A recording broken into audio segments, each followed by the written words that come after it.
శాంతి. ఈరోజు 31/1/26 జనవరి 31వ తేదీ, ఈ మాసం యొక్క అంతిమ రోజు. మరి మాసమంతా కూడా బ్రహ్మబాబా యొక్క స్మృతులతో, బ్రహ్మబాబా యొక్క అడుగుల్లో అడుగు వేస్తూ పురుషార్థాన్ని చేస్తూ మనందరి యొక్క జీవితాన్ని, లేదు బ్రాహ్మణ జన్మలో ఉన్నటువంటి పురుషార్థాన్ని పెంచుకునేటువంటి పురుషార్థం చేస్తూ వచ్చాము. మరి రాబోయేటువంటి ఫిబ్రవరి మాసంలో కూడా దీన్ని కంటిన్యూయేషన్ చేయడానికి ప్రయత్నాన్ని చేద్దాము. మరి రోజు బాబా యొక్క సాకార రూపంలోని మధురమైన మహావాక్యాల్ని విందాము. మధురమైన పిల్లలు, సర్వశక్తివంతుడైన తండ్రి నుండి శక్తిని తీసుకునేందుకు, అనగా దీపంలో జ్ఞానం అనే నూనెను వేసేందుకు మీరు ఇక్కడికి వచ్చారు. సర్వశక్తివంతుడైన తండ్రి నుండి శక్తిని తీసుకునేందుకు, అనగా దీపంలో జ్ఞానం అనే నూనెను వేసేందుకు మీరు ఇక్కడికి వచ్చారు. ఈరోజు ప్రశ్న: శివుని ఊరేగింపుకు గాయనం ఎందుకుంది? శివుని ఊరేగింపుకు గాయనం ఎందుకుంది? జవాబు: ఎందుకంటే శివబాబా తిరిగి వెళ్ళినప్పుడు ఆత్మలందరూ గుంపుగా వారి వెనుక పరుగులు తీస్తారు. మూలవతనంలో కూడా ఆత్మల గోపురం తయారవుతుంది.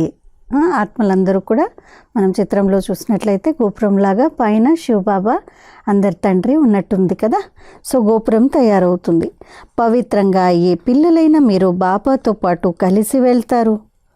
తోడున్న కారణంగానే ఈ ఊరేగింపుకు గాయనం ఉంది. ఓం శాంతి.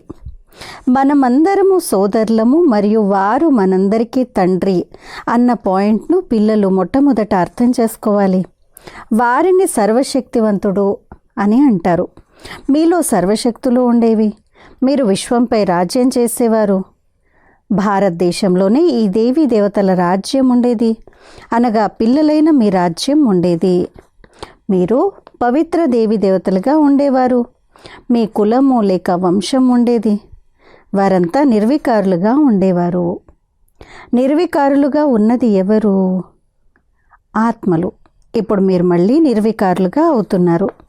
సర్వశక్తివంతుడైన తండ్రిని స్మృతి చేసి వారి నుండి శక్తిని తీసుకుంటున్నారు. ఆత్మయే 84 జన్మల పాత్రను అభినయిస్తుంది అని తండ్రి అర్థం చేయించారు.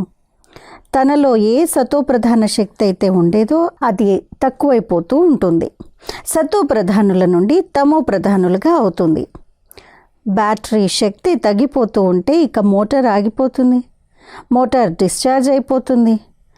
ఆత్మ యొక్క బ్యాటరీ పూర్తిగా డిశ్చార్జ్ అయిపోదు. ఎంతో కొంత శక్తి ఉంటుంది. ఎవరైనా మరణిస్తే దీపాన్ని వెలిగిస్తారు. అది ఆరిపోకుండా అందులో నూనె పోస్తూ ఉంటారు. బ్యాటరీ శక్తి తగ్గిపోతే దాన్ని మళ్ళీ ఛార్జ్ చేసేందుకు పెడతారు. మీ ఆత్మ సర్వశక్తివంతంగా ఉండేది. ఇప్పుడు మీరు మళ్ళీ సర్వశక్తివంతుడైన తండ్రితో మీ బుద్ధి యోగాన్ని జోడిస్తారు. తద్వారా బాబా శక్తి మనలోకి వస్తుందని ఇప్పుడు పిల్లలైన మీరు అర్థం చేసుకున్నారు. ఎందుకంటే ఇప్పుడు ఆత్మలో శక్తి తగ్గిపోయింది. ఎంతో కొంత తప్పకుండా ఉంటుంది. పూర్తిగా అంతమైపోదు.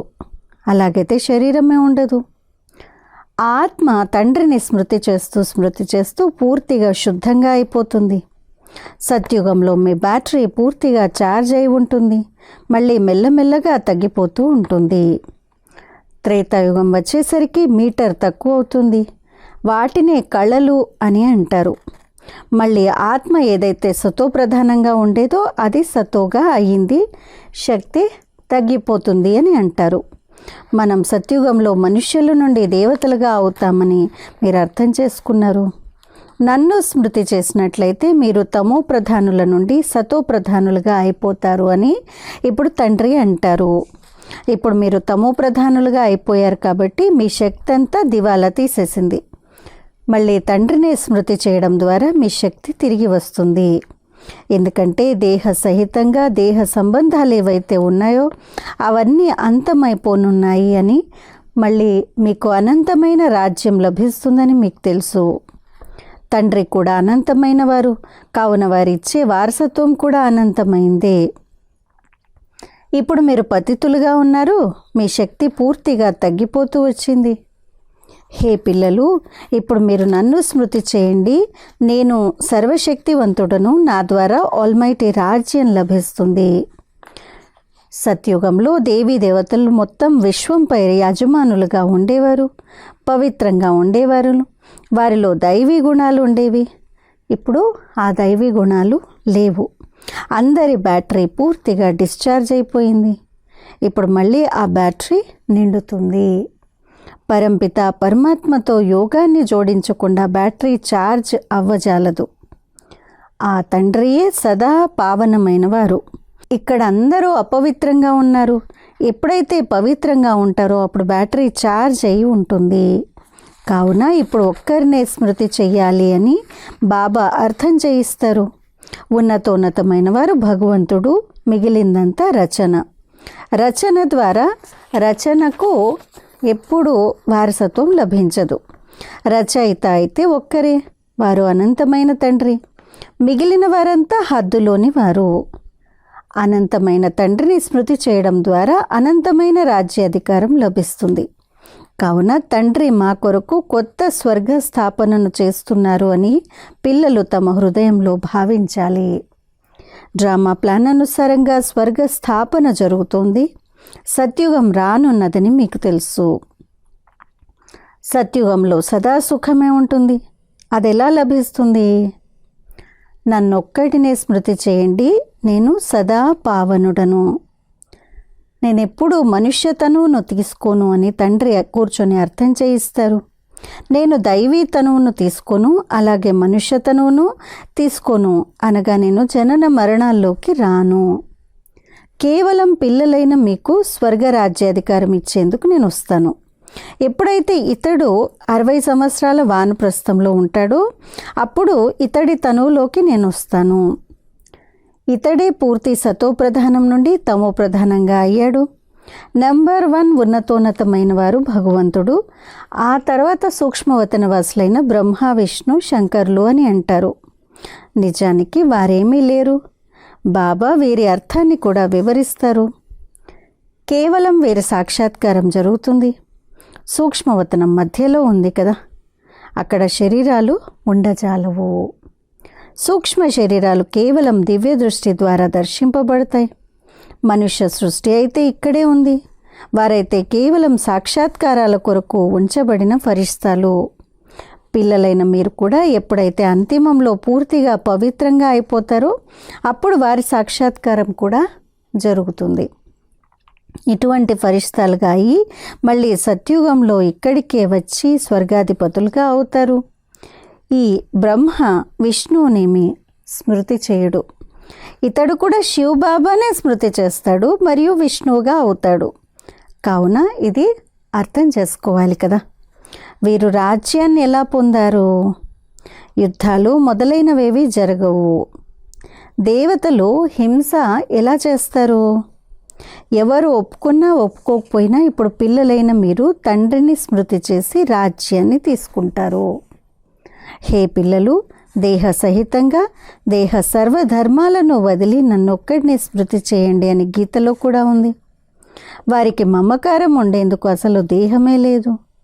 నేను కొద్ది సమయం కొరకు ఇతడి శరీరాన్ని అద్దెకు తీసుకుంటాను, లేకపోతే నేను జ్ఞానాన్ని ఎలా ఇవ్వను? నేను బీజ రూపాన్ని కదా. ఈ మొత్తం వృక్ష జ్ఞానమంతా నా వద్ద ఉంది. సృష్టి ఆయువు ఎంతో, దాని స్థాపన, పాలన, వినాశనం ఎలా జరుగుతుందో ఇంకెవ్వరికీ తెలియదు. మనుషులకైతే తెలిసి ఉండాలి కదా. మనుషులే చదువుతారు, జంతువులైతే చదవవు కదా. వారు హద్దులోని చదువును చదివిస్తారు. తండ్రి మీకు అనంతమైన చదువును చదివిస్తారు. దీని ద్వారా మిమ్మల్ని అనంతమైన అధిపతులుగా తయారు చేస్తారు. కావున భగవంతుడు అని ఏ మనిషిని లేక దేహధారిని అనజాలరని అర్థం చేయించాలి. బ్రహ్మ, విష్ణు, శంకర్లకు కూడా సూక్ష్మ దేహాలు ఉన్నాయి కదా. వీరి పేర్లే వేరు. వీరిని భగవంతుడు అని అనజాలరు. ఈ శరీరం, ఈ దాదా ఆత్మ ఆసనము. ఈ దాదా యొక్క ఆసనము, ఈ శరీరము శివబాబా యొక్క ఆసనము. ఇది అకాల ఆసనం కదా. ఇప్పుడు ఇది అకాల మూర్తి అయిన తండ్రి ఆసనము. అమృత్సర్లో కూడా ఒక అకాల ఆసనం ఉంది కదా. గొప్ప గొప్ప వారు ఎవరైతే ఉంటారో వారు అక్కడ అకాల ఆసనం పైకి వెళ్ళి కూర్చుంటారు. అకాల్ తఖ్త్ అని అకాల సింహాసనం చూపించటం జరిగింది. అక్కడ వెళ్ళి గొప్ప గొప్ప వాళ్ళు కూర్చుంటారు. ఇవన్నీ అకాల ఆత్మల ఆసనాలని ఇప్పుడు తండ్రి అర్థం చేయిస్తారు. బ్రుకుటి ఏదైతే ఉందో అకాల ఆసనం అంటే ఆత్మ యొక్క కూర్చునేటువంటి స్థానము అనేటువంటిది ఇప్పుడు మనకు అర్థమైంది. ఆత్మ మృత్యువు లేనిది, తనను మృత్యువు కబళించదాలదు. శరీరాలైతే మారుతూ ఉంటాయి. అకాలమూర్తి అయిన ఆత్మ ఈ ఆసనంపై కూర్చుంటుంది. మొదట చిన్నగా ఉంటుంది, ఆ తర్వాత పెరిగిపోతుంది. ఆత్మ ఒక శరీరాన్ని వదిలి ఇంకొక శరీరాన్ని తీసుకుంటుంది. ఆత్మ అకాలమూర్తి, తనలో మంచి లేక చెడు సంస్కారాలు ఉంటాయి. కావుననే ఇది కర్మల ఫలము అని అంటారు. ఆత్మ ఎప్పుడూ వినాశనం అవ్వదు. ఆత్మల తండ్రి ఒక్కరే.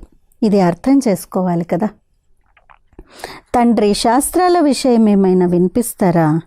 శాస్త్రాలు మొదలైనవి చదవటం ద్వారా ఎవరూ తిరిగి వెళ్ళలేరు. చివర్లో అందరూ వెళ్తారు. మిడతల లేక తేనెటీగల గుంపు ఉంటుంది కదా. తేనెటీగలకు రాణి ఉంటుంది, దాని వెనకే అన్నీ వెళ్తాయి. అలాగే తండ్రి వెళ్ళినప్పుడు వారి వెనుక ఆత్మలందరూ వెళ్తారు.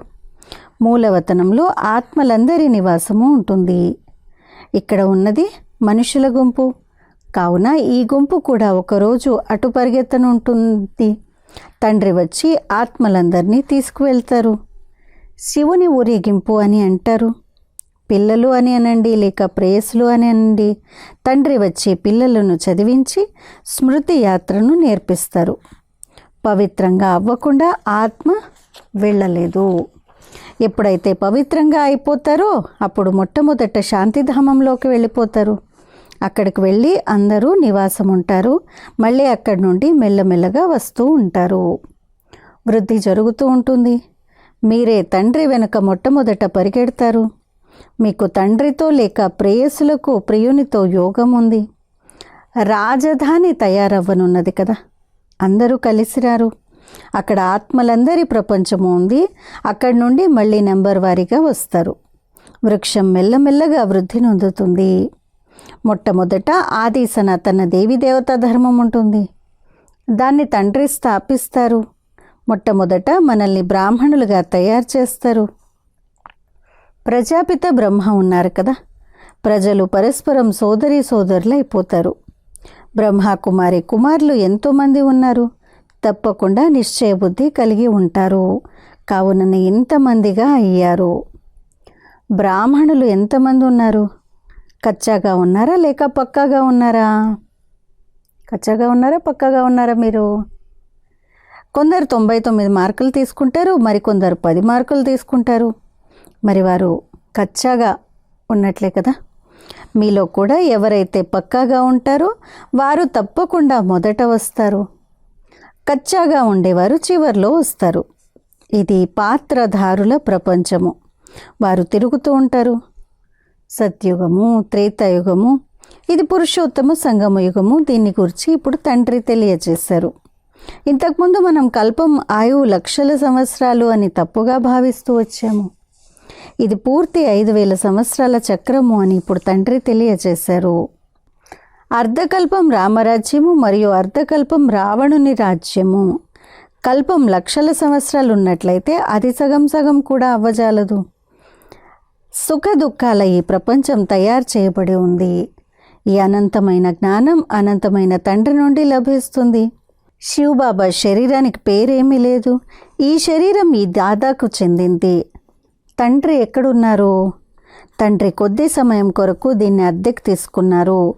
నాకు ముఖమైతే కావాలి కదా అని బాబా అంటారు. అంటే నోరైతే కావాలి కదా శివబాబా మాట్లాడడానికి. ఇక్కడ కూడా గోముఖం తయారు చేయబడి ఉంది.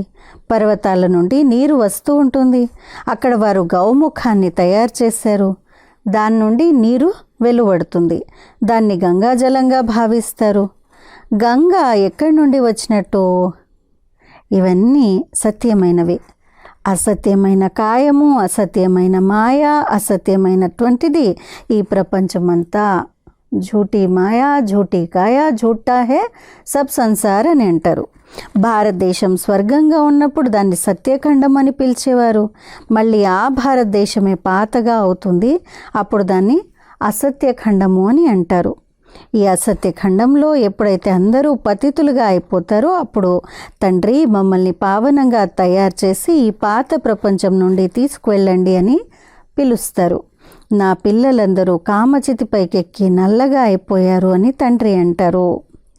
మీరు స్వర్గాధిపతులుగా ఉండేవారు కదా, మీకు ఆ స్మృతి కలిగింది కదా అని తండ్రి కూర్చొని పిల్లలకు చెప్తారు.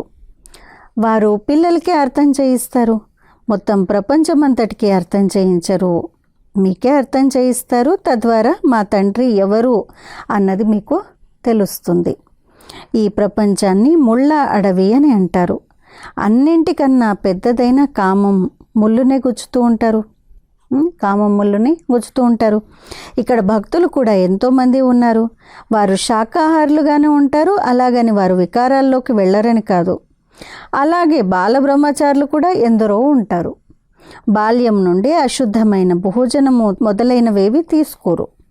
నిర్వికారులుగా అవ్వండి అని సన్యాసులు కూడా అంటారు. అంటే భోజన శుద్ధి ఉంటుంది, కొంతమంది పవిత్రంగా కూడా ఉంటారు. అలా రకరకాలుగా అలా మంచి జీవిత విధానాన్ని పాటించేవారు ఉంటారు. మనుషులు ఆ హద్దులోని సన్యాసం చేయిస్తారు. మరుజన్మలో మళ్ళీ గృహస్థుల వద్ద జన్మ తీసుకొని మళ్ళీ ఇళ్ళు వాకిళ్లను వదిలి వెళ్ళిపోతారు. సత్యుగంలో ఈ కృష్ణుడు మొదలైన దేవతలు ఎప్పుడైనా ఇల్లు వాకిళ్లను వదులుతారా? కావున వారిది హద్దులోని సన్యాసము. ఇప్పుడు మీది అనంతమైన సన్యాసము. మీరు మొత్తం ప్రపంచాన్ని, సంబంధికులు మొదలైన వారందరినీ కూడా సన్యసిస్తారు. మీ కొరకు ఇప్పుడు స్వర్గస్థాపన జరుగుతోంది. మీ బుద్ధి స్వర్గం వైపుకే వెళ్తుంది. కావున శివబాబాని స్మృతి చేయాలి. నన్ను స్మృతి చేయండి అని అనంతమైన తండ్రి అంటారు. మన్మనాభవ మధ్యాజీభవ అని అంటారు. తద్వారా మీరు దేవతలుగా అయిపోతారు. ఇది ఆ గీతాధ్యాయమే. ఇది సంగమయుగం కూడా. నేను సంగమయుగంలోనే వినిపిస్తాను. రాజయోగాన్ని తప్పకుండా అంతకుముందు జన్మలో సంగమయుగంలో నేర్చుకొని ఉంటారు. ఈ సృష్టి మారుతుంది కదా, మీరు పతితం నుండి పావనంగా అయిపోతారు.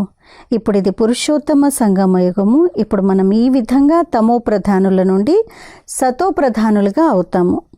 ప్రతి ఒక్క విషయాన్ని బాగా అర్థం చేసుకొని నిశ్చయం ఏర్పరచుకోవాలి. ఇలా మనుషులేమీ చెప్పడం లేదు. ఇది శ్రీమతము అనగా భగవంతుని శ్రేష్టాతి శ్రేష్ఠ మతము. మిగిలినవన్నీ మనుష్య మతాలు. మనుష్య మతం ద్వారా దిగజారుతూ వస్తారు. ఇప్పుడు శ్రీమతం ద్వారా మీరు పైకెక్కుతారు. తండ్రి మనుష్యుల నుండి దేవతలుగా తయారు చేస్తారు. దైవీ మతం స్వర్గవాసులది, మరియు అది నరకవాసులైన మనుష్యుల మతము. దాన్ని రావణ మతము అని అంటారు. రావణ రాజ్యం కూడా తక్కువేమీ కాదు. మొత్తం ప్రపంచమంతటి పైన రావణుని రాజ్యం ఉంటుంది. ఇది అనంతమైన లంక. దీనిపై రావణుని రాజ్యం ఉంటుంది. మళ్ళీ దేవతల పవిత్ర రాజ్యం ఉంటుంది. అక్కడ ఎంతో సుఖం ఉంటుంది. స్వర్గానికి ఎంతటి మహిమ ఉంది. స్వర్గస్థులయ్యారు అని కూడా అంటారు. మరి తప్పకుండా నరకంలో ఉండేవారు కదా. నరకం నుండి వెళ్ళారంటే మళ్ళీ తప్పకుండా నరకంలోకే వస్తారు కదా. ఇప్పుడు స్వర్గం ఎక్కడుంది? ఈ విషయాలు శాస్త్రాల్లో ఏమీ లేవు. ఇప్పుడు తండ్రి మీకు మొత్తం జ్ఞానం అంతటిని ఇస్తారు. బ్యాటరీ నింపుతారు. మళ్ళీ మాయ లింక్ తెంపేస్తుంది. అచ్చా, మీఠే మీఠే सिक्के लदे बच्चों प्रति माता पिता बाप दादा का याद प्यार और गुड मॉर्निंग। रूहानी बाप की रूहानी बच्चों को नमस्ते। हम रूहानी बच्चों की रूहानी माता पिता बाप दादा को याद प्यार गुड मॉर्निंग और नमस्ते। ధారణ కొరకు ముఖ్య సారము. మొదటి పాయింట్, మనస వాచ కర్మణ పవిత్రంగా అయ్యి ఆత్మరూపి బ్యాటరీని ఛార్జ్ చేసుకోవాలి. పక్కా బ్రాహ్మణులుగా అవ్వాలి. 2, మన్మతాన్ని లేక మనుష్య మతాన్ని వదిలి ఒక్క తండ్రి శ్రీమతంపై నడుస్తూ స్వయాన్ని శ్రేష్టంగా తయారు చేసుకోవాలి. సతో ప్రధానంగా అయ్యి తండ్రితో పాటు ఎగురుతూ వెళ్ళాలి. ఈరోజు వరదానము, మాస్టర్ విధి విధాత భవ. సత్యత యొక్క శక్తి ద్వారా ప్రకృతి లేక విశ్వాన్ని సతో ప్రధానంగా చేసే మాస్టర్ విధి విధాత భవ.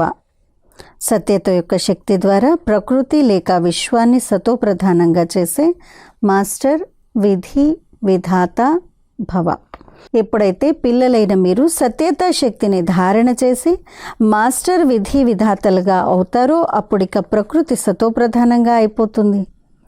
యుగం సత్యుగంగా అయిపోతుంది. సర్వాత్మలు సత్యత యొక్క భాగ్యాన్ని తయారు చేసుకుంటారు. మీ సత్యత పారసంగా పనిచేస్తుంది.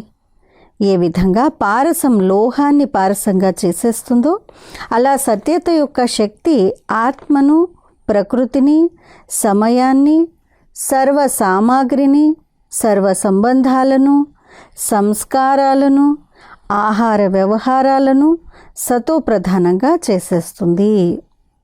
సత్యత యొక్క శక్తి ఆత్మను, ప్రకృతిని, సమయాన్ని, సర్వ సామాగ్రిని, సర్వ సంబంధాలను, సంస్కారాలను, ఆహార వ్యవహారాలను సతో ప్రధానంగా చేసేస్తుంది. స్లోగన్: ఎవరిని ప్రకృతి యొక్క అలజడి కూడా ఆకర్షితం చేయదో వారే యోగి ఆత్మలు. ఎవరిని ప్రకృతి యొక్క అలజడి కూడా ఆకర్షితం చేయదో వారే యోగి ఆత్మలు. అచ్చా, అవ్యక్త ప్రేరణ. ఈ అవ్యక్త మాసంలో బంధనముక్తులుగా ఉంటూ జీవన్ముక్త స్థితిని అనుభవం చేసుకోండి.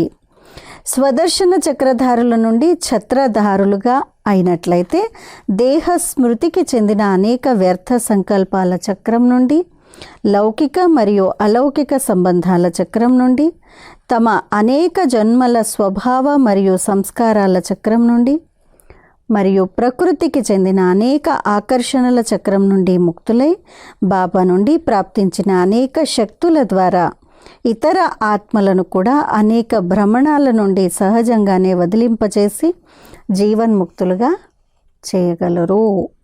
ఇది స్వదర్శన చక్రధారులుగా అయినట్లయితే ఇవన్నీ చేయొచ్చు. అచ్చా, ఈరోజు ఈ అవ్యక్త మాసం ఈరోజు లాస్ట్ రోజు. మరి ఈరోజు యొక్క స్పెషల్ పురుషార్థాన్ని విందాము. మరి దాంట్లో భాగంగా ఈరోజు స్వమానము: నేను బ్రహ్మబాబా సమానంగా సర్వబంధనాలతో ముక్తుడను, జీవన్ముక్త ఆత్మను.